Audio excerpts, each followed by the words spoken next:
Hi everyone! Welcome back to My Goodness. Today guys, magluluto naman tayo ng pandesal and this time gagamit tayo ng wheat flour. So mas healthy yung gagawin nating bread ngayon dahil maraming nagre-request nito sa akin. Now kung hindi pa kayo nakasubscribe sa channel ko, please make sure to click the subscribe button and then also the bell notification button para na-inform kayo tuwing meron akong bagong upload sa channel ko. Alright, so simulan na natin guys. Sa una natin gagawa tayo ng water roux or milk roux o ang ibang tawag ay tanzong o udane o bread improver. So ito yung nag-i-improve ng texture at saka ng shape o form ng ating tinapay o pandesal. So kukuha tayo ng half cup dito sa ating wheat flour. Lalagay lang natin dito sa ating milk at yun ang gagawin nating bread improver. Ang difference, lulutuin natin siya. So either papainitan nyo sa stove yung milk nyo para mainit, saka natin isasama yung flour or pwede nyong i-microwave yung milk hanggang maging hot o mainit. Okay, para maluto yung ating flour. So yun ang gagamitin natin para mag-improve at mas maganda yung texture at stretchability ng ating dough. Okay, so papainitan ko muna ito sa aking microwave for 1 minute. So ayan guys, mainit na to. Yan, mapapansin nyo, umuusok pa yung ating milk. So mainit talaga siya. Kailangan natin yon para maluto yung ating flour. Now guys, kung maramihan ang gagawin yung wheat pandesal, so hindi nyo na kailangan gumamit ng ganitong roux. You have to use yung bread improver na nabibili sa mga baking store. 2 grams lang nun ang gagamitin nyo for this entire recipe. And dodoblehin nyo na lang tuwing dodoblehin nyo yung recipe natin. Okay? Para hindi kayo mahihirapan, lalo na kung mga 4 kilos na yung ginagawa nyo. Magli-leave ako ng link sa description box kung saan kayo makakabili ng bread improver. Usually doon ako bumibili, so pwede rin kayong bumili doon. It's an online shop. Okay. So gagawin natin, magsusukat lang tayo ng half cup dito sa ating wheat flour. Ginagamit nating wheat flour ay fine wheat flour. Okay, so puro ito na fine wheat flour. Hindi ko siya nilagyan ng coarse o yung may buo-buo pa. Kasi pandesal yung gagawin natin. Alright. Then, mix lang natin ito. So, doon sa mga laging nanonood ng video ko, alam na nila kung paano gawin to. Simple lang naman. Now, itong tinuturo ko sa inyo, ito yung para pangkain nyo sa bahay. Pero pag gagawin nyo na siyang commercial o ibebenta nyo, para hindi kayo mahirapan, wag na kayong gumamit ng ganitong klaseng roux, kundi bumili na lang kayo ng bread improver. Okay, so it will be easier for you. I-mini-mix lang siya na parang yeast. Okay na to. So look at the texture. Yan, para siyang paste. Palamigin lang natin ito hanggang sa maging lukewarm lang o yung maligamgam. So, set aside lang natin siya. Ganda, oh. Okay, lagay lang natin siya dito. And mix na natin yung ibang ingredients. Okay, so ngayon guys, gagamit tayo ng mixer. Now, kung wala kayong mixer, pwede nyong i-check yung iba kong vlogs na gumagamit ng hand mixing or manual mixing. Kagaya ng huli kong niluto na wheat loaf bread. Alright, so lagay muna natin yung ating fine wheat flour. So mix lang lahat ng ingredients. Ito yung ating half cup of milk or yung 125 grams of milk pa. Kasi kalahati lang yung ginamit nating milk dun sa roux. Then we have our sugar. I'm using brown sugar. Ito yung ating oil. So you can use corn oil or canola oil. And then this time I'll be using 2 small eggs. Dalawa yung gagamitin ko kasi I need this, lalo na yung white niya, para sa firmness o do sa form ng ating pandesal. Kasi pag wheat yung ginagamit natin, medyo soft yung dough. So, kailangan natin ng 2 pieces of eggs for that. And then, lalagay ko na yung ating instant yeast. And then, yung ating vanilla flavoring. Check lang natin guys kung maligamgam na ba o hindi na masyadong mainit yung ating roux. Okay. So, pakikiramdaman nyo lang kung tolerable na yung init.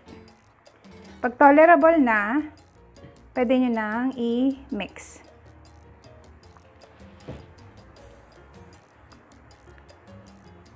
Ayan.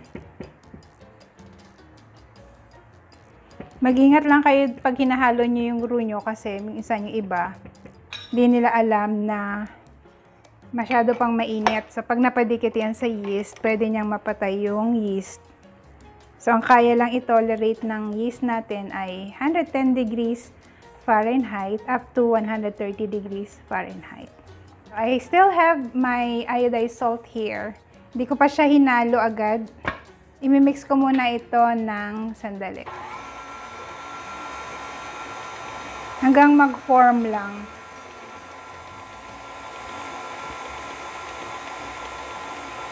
Pero pag ang gamit nyo ay fine wheat flour, dapat lagi kayo may nakareding extra wheat flour just in case masyadong runny yung kalalabasan ng inyong dough.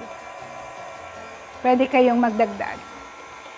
It will not have an effect sa taste. Okay, so pag ganyan na, halo ko na yung aking salt.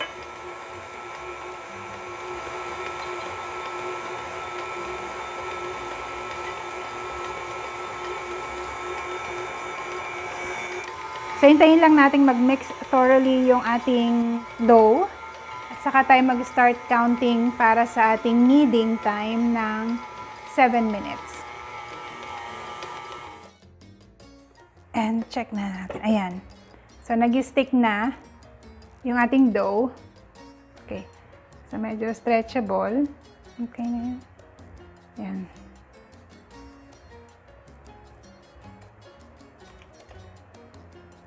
There. Pag medyo sticky, just use some oil on your hands para mahawakan nyo.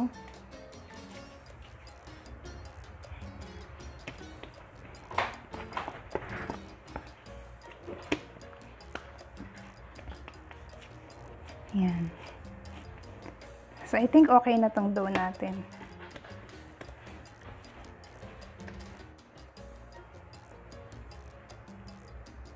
Ayan, na-stretch na. Although magbe-break pa yan at some point, pero stretchable na.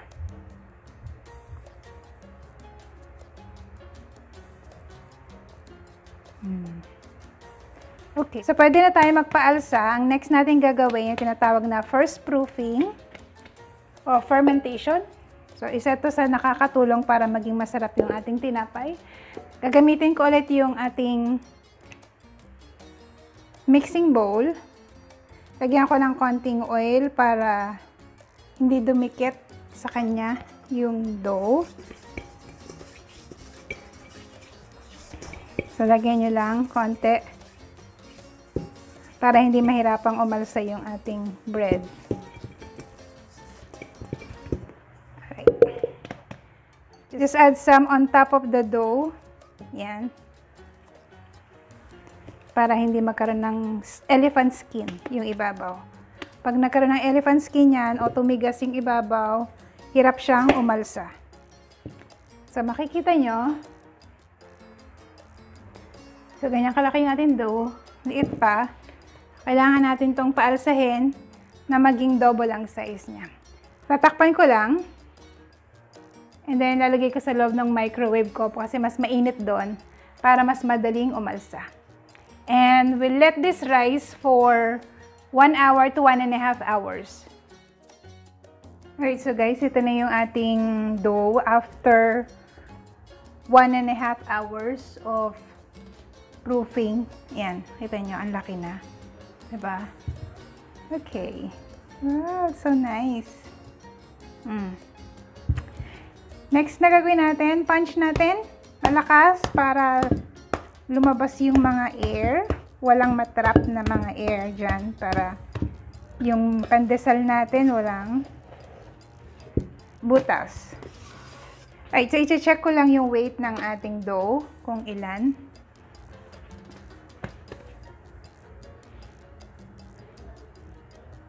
Okay. 1148. So, sobra pa to sa 20 pieces. Around 23 pieces magagawa natin ito. Gagawa tayo ng 50 grams na dough. Okay. Rest.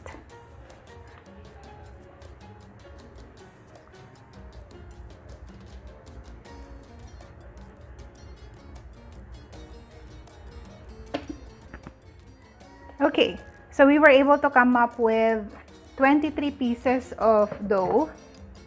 Okay, next na gagawin natin, simple lang, yung unang nag-rest, so ito yun yung una nating i-form. Flat nyo lang ng konti, just to make sure na walang air. And then, ganito lang, parang gumagawang siopaw. Bilugin lang nyo. Okay na yan, basta nabilog, na seal, balik doon sa pwesto niya. Pwedeng ganito ang gawin nyo. Yan. Bibilugin muna natin lahat ito para madaling lagyan ng palaman o cheese. So, lalagyan natin ito ng cheese sa loob para kakaiba naman yung ating wheat pandesal. Okay?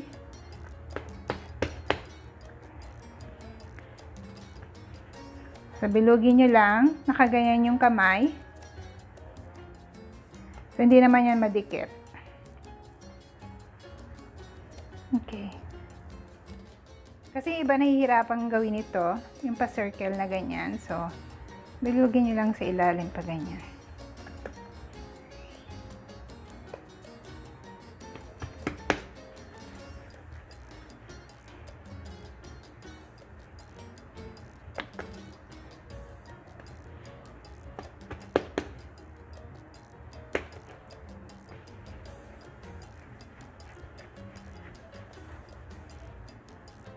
Yan.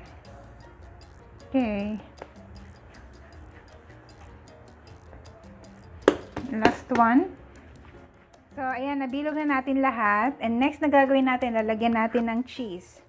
Okay, so ito na yung ating mga cheese. Nag-chop lang ako ng ganitong size.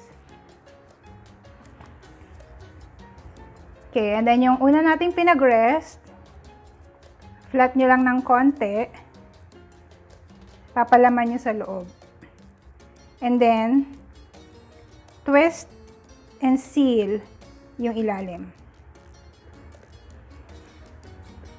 Okay. Then, balik natin.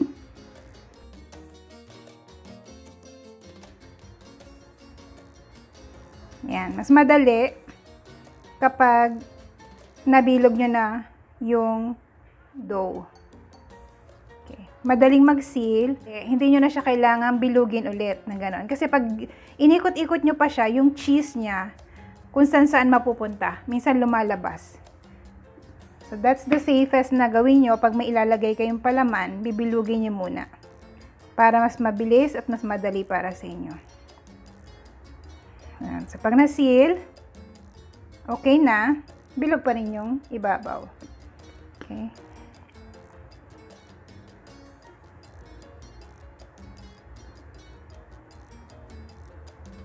So, parang siopaw lang. But you have to make sure na na-seal nyo para hindi naman lumabas yung cheese.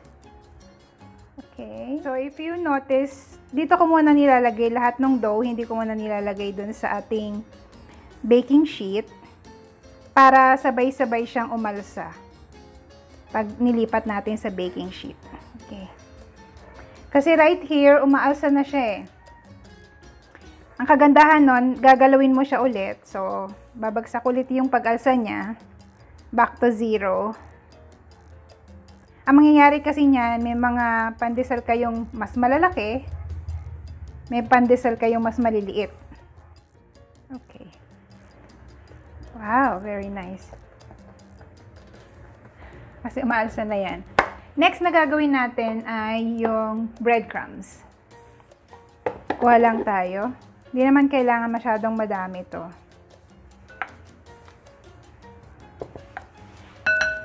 Dagdagan nyo lang kapag kulang.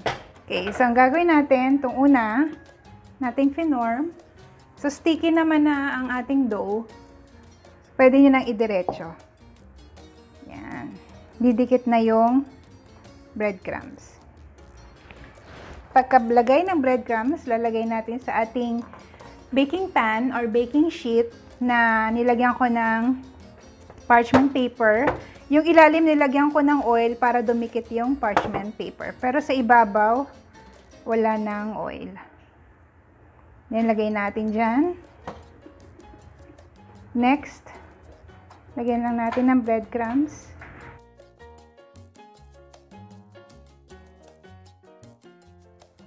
So, I'll be using 2 baking sheets for this para may space. First, baking sheet. So, ilagay nyo na to doon kasi ito yung una nyong lulutuin mamaya. Ito yung first batch. So, tatakpan natin ito. Dapat hindi yan mahahanginan para lumaki o umalsa siya. Meron akong plastic na binili na kasya sa kanya. And then, reusable naman to. So, pwede nyo ulit-ulitin ng paggamit. Kasi kasya siya sa baking sheet ko. Okay, so, ganyan. So, kung gusto nyo itong gawing overnight proofing, pwede naman. Ibababa nyo lang yung measurement ng yeast. Okay, so dapat meron siyang space para hindi siya maipit pag umalsa siya. Okay. Papaalsahin natin ito for 1 hour. Yung iba, pag hindi mo siya mapaalsa ng maganda, pwedeng up to 1.5 hours kasi medyo kakaiba ang temperature natin ngayon. Umuulan, umiinit. So, depende yan sa temperature sa lugar nyo. But you have to check after 1 hour. Ito rin yung una nyong i-bake. So, tandaan nyo kung ano yung una nyong natapos na dough, yun din ang una nyong i-bake. Yun yung first batch. Okay? Alright guys, so after an hour of second proofing, ito na yung ating dough. So, ito yung una nating pinaalsa. Ayan. So, malalaki na, diba? Tapos, nagkalanggam pa. Okay. Ayan. So, this is our first batch. Ito yung una nating isasalang sa oven. Then, pabayaan lang natin na mag-umalsa pa tong isa until maluto na to. Ayan. Kung titingnan nyo siya, guys, diba? Lumaki na yung ating dough. Right. Nagba-bounce back pag pinupush mo. Pag push mo at lumubog yung daliri mo, ibig sabihin overproof. So right now, pinipreheat ko na yung aking oven at 180 degrees Celsius. 10 to 15 minutes will do. And then, salang na natin ito. And I'll show you later pagkaluto. Alright, so guys, ito na. Ito bagong labas lang sa oven. So mainit na mainit pa talaga siya. Ito, nakapag-rest na ito ng mga 20 minutes. Hindi na siya mainit. Okay. Tawakan ko kung kaya kong hawakan. Okay. Ito. Init. Cute ng ating wheat pandesal. So beautiful. Ito yung mas matagal na pinaalsa natin. Ito yung second batch. Ito yung first batch. So, okay. Ang cute. Tingnan nyo.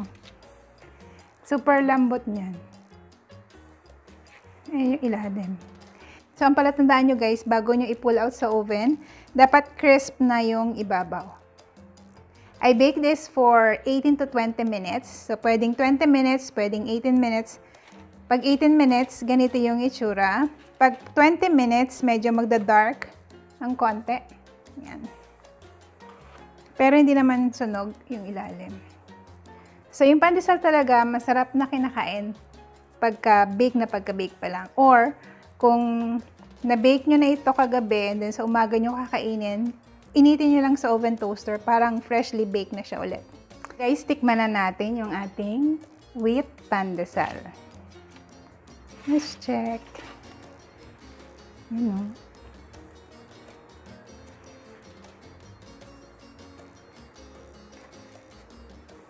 Super soft.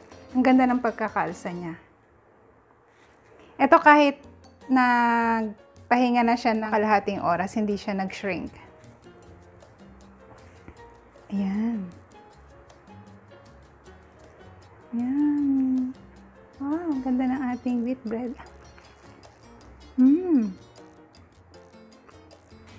Sarap.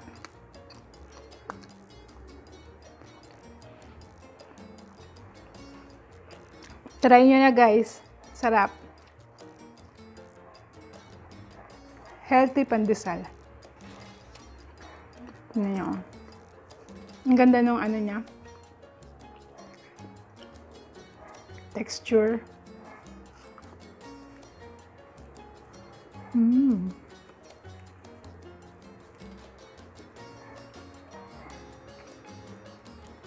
I super like it, yung ano, texture ng ating pandesal.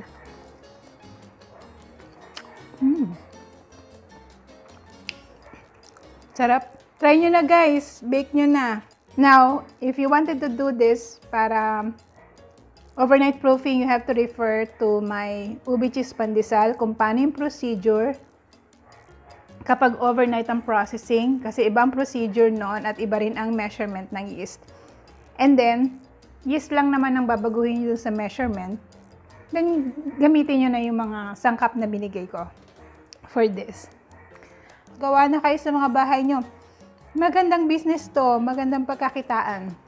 Kasi bihira lang nagtitinda ng wheat pandesal. Sa groceries nyo lang ito mabibili at saka sa mga bake shop. Alright, enjoy your wheat pandesal. Have a great day everyone. Bye!